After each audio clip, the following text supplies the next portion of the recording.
அப்படின்னு ஒரு புத்தகம் எழுதுகிறாரு. அதுல ஒரு வார்த்தை எழுதுவாரு.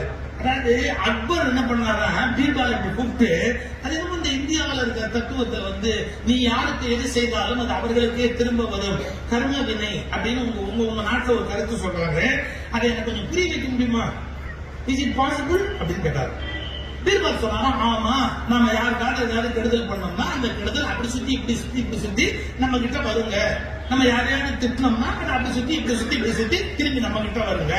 நீங்க யாருக்கு என்ன கெடுதல் பண்ணாலும் உங்களுக்கு அது வருங்க அப்படின்னு உடனே கியூரியாசிட்டியில அக்பர் ஒரு காரியம் பண்ணாராம். என்ன, பட்டுன்னு பீர்பால் அடிச்சாராம்.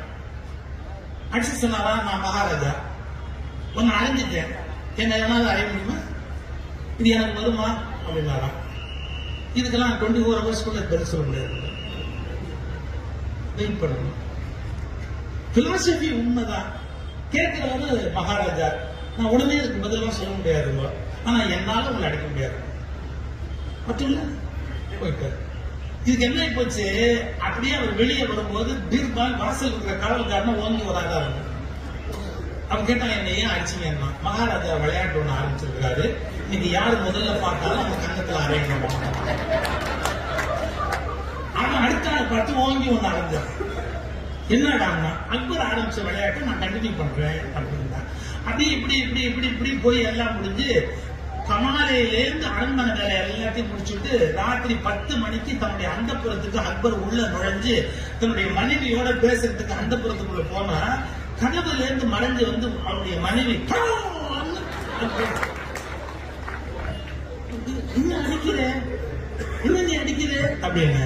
உங்களுக்கு தெரியாதா, இன்னைக்கு டெல்லி முழுக்க இதே விளையாட்டு தான். ஏன்னா டெல்லியில விளையாடுற மாதிரி எங்கேயுமே விளையாட முடியாது சார். எந்தெந்த விளையாட்டு தெரியுமா?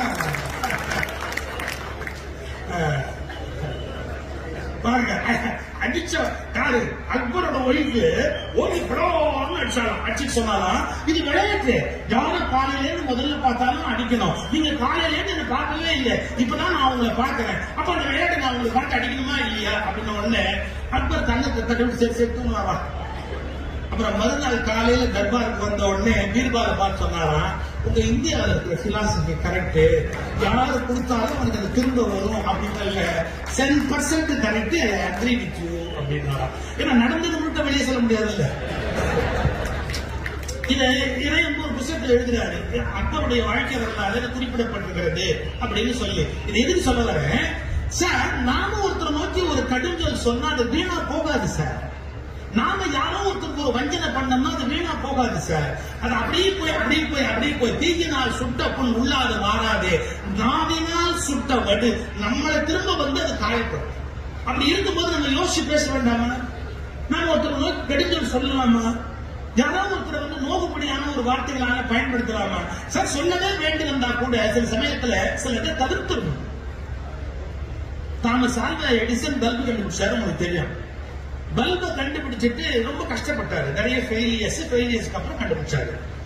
பத்திரிகை நிருபர்களை கூப்பிட்டு நான் கண்டுபிடிச்சிருக்கிறேன் என்னுடைய சயின்டிபிக் இன்வென்ஷன் காட்டுறதுக்காக அவருடைய அசிஸ்டன்ட் கூப்பிட்டு சொன்னாரு, அந்த பல்பை எடுத்துட்டு வா. அவர் அசிஸ்டன்ட் எடுத்துட்டு வரும்போது கீழே போட்டு உடச்சிட்டாரு. அதுல இருந்துதான் அந்த பல்புங்கிற வார்த்தை வந்தது என்னமோ தெரியல. எங்க ஊர்ல யாராவது ஏமாந்து போயிட்டா பல்பு அப்படின்னா ஏன் சொல்றான்னு தெரியாது. அவன் எடிசனுக்கு பேரு கீழே விழுந்து உடச்சு விட்டான். அந்த அசிஸ்டன்ட் உடச்சுட்டார். உடைச்ச உடனே அந்த பத்திரிகை உடைச்சிட்டார்.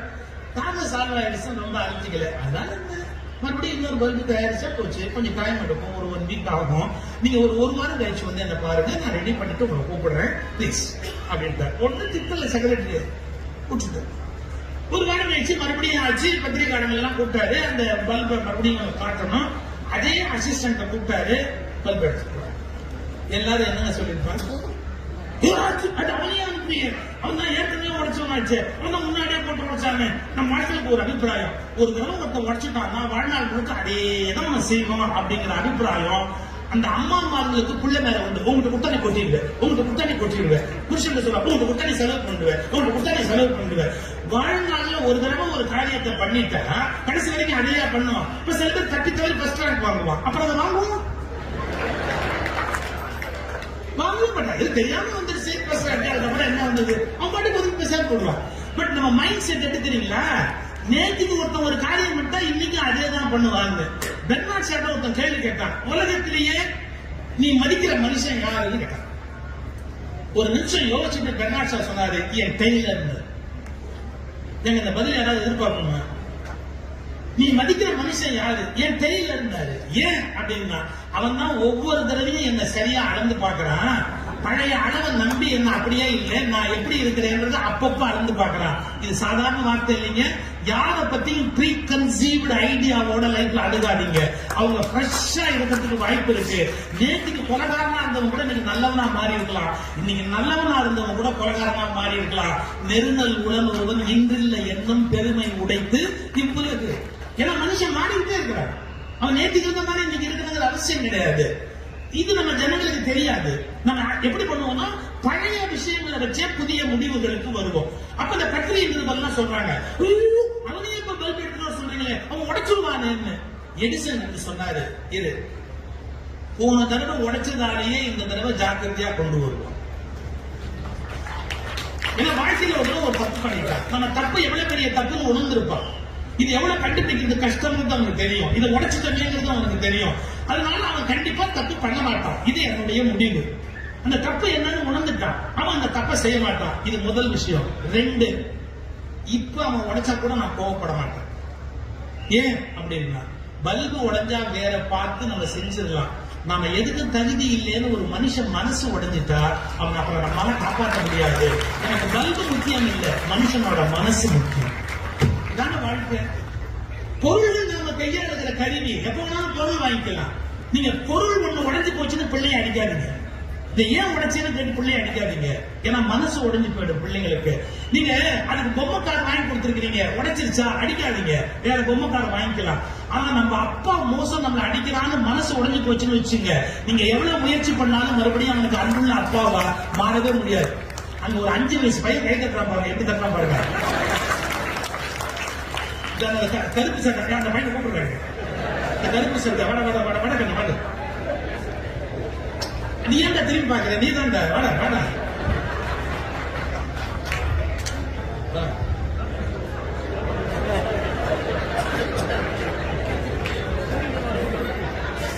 இப்ப அடுத்த காமெடி அவனுக்கு ஜீவா பரிசு கொடுப்பாரு.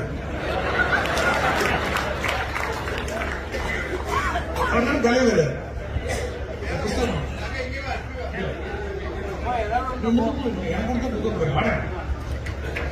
கை தட்டு அந்த பிள்ளைக்கு.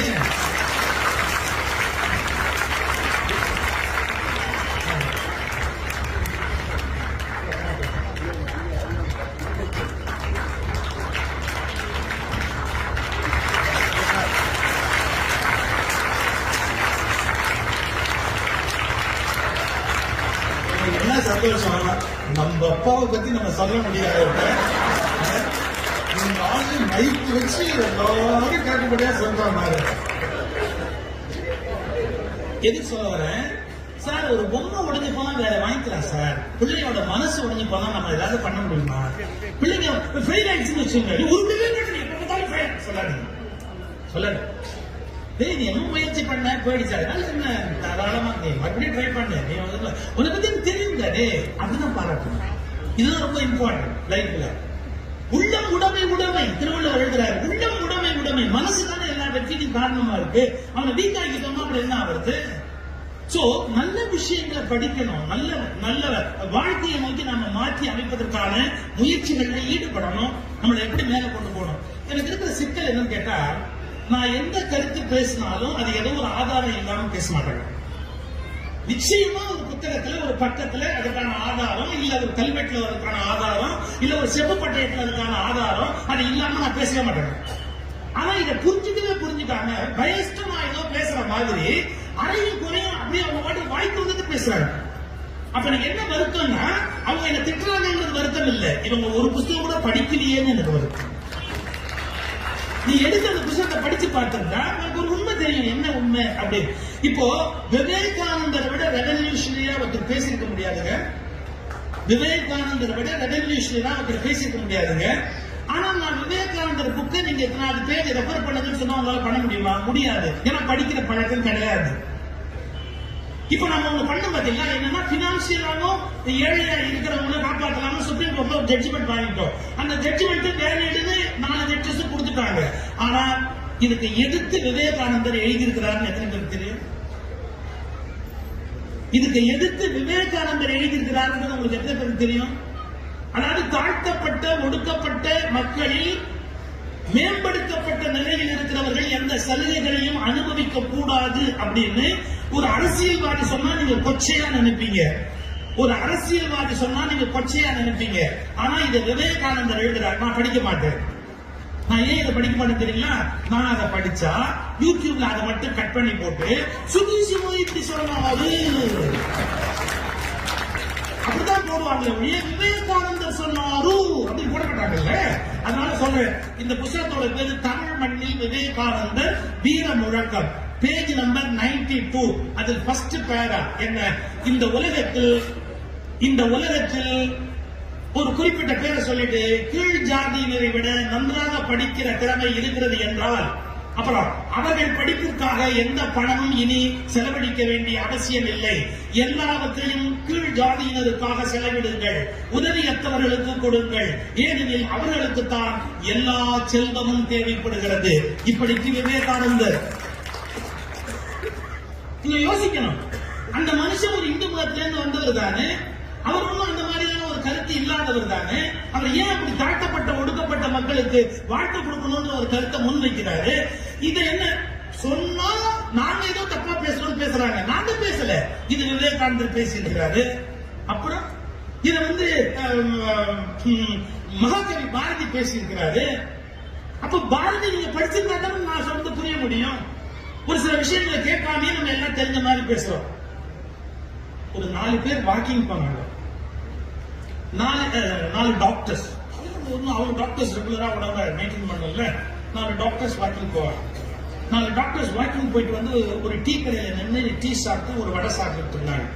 நம்ம குணமே இருக்கும். வாக்கிங் போய் செலவு பண்ண கலோரிய சாப்பிட்டு தான் வீட்டுக்கே வரும். இவ்வளவு சாப்பிட்டு காலையில ஒரு பொங்கல் வடை சாப்பிட்டேன்னா நீ 4 மைல் நடந்ததே வேஸ்ட். ஆனால் நம்மளால அதை நிறுத்த முடியாது. நல்ல சுகர் போட்டு டீயை போட்டு 4 பேர் டாக்டர்ஸ் அழகா அந்த டீயை சாப்பிட்டுட்டே நின்றுட்டே இருந்தாங்க. அப்ப யாரோ ஒருத்தர் ஒரு 200 மீட்டர் அந்த பக்கம் முன்னாடி கால் அப்படி நொண்டிக்கிட்டு வரலாம்.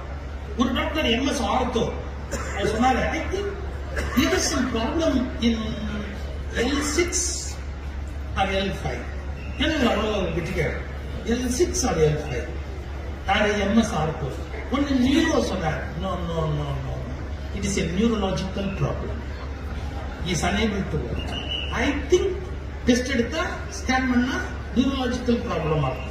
உடனே இன்னொரு டாக்டர் சொன்னார், இல்ல மசில்ல சம் ப்ராப்ளம் இருக்கணும், அந்த மசிலை டெஸ்ட் பண்ணணும், ஏதோ சம்திங் வந்து ராங், அது என்னன்னு நம்ம பார்க்கணும்.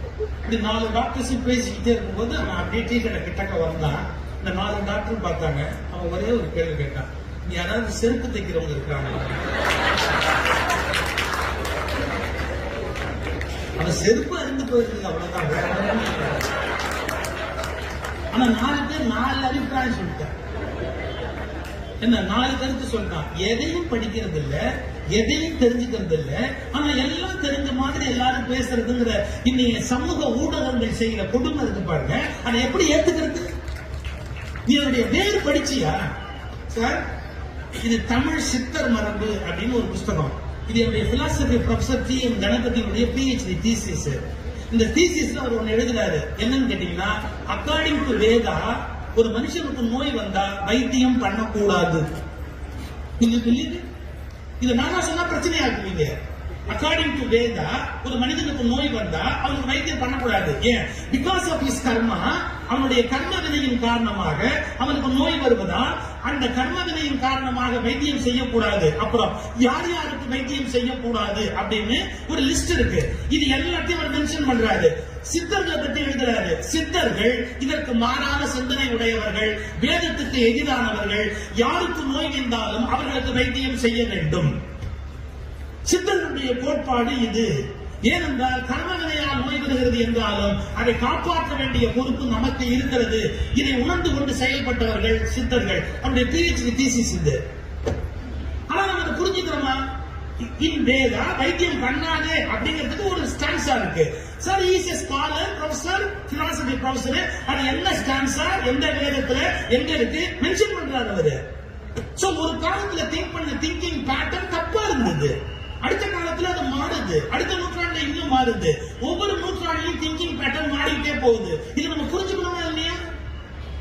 அப்ப நீங்க புத்தகங்களை படிச்சா மட்டும்தான் உலகத்துல என்னென்ன மாற்றங்கள் நிகழ்ந்திருக்கிறது அப்படிங்கறத நீங்கள் புரிந்து கொள்ள முடியும்.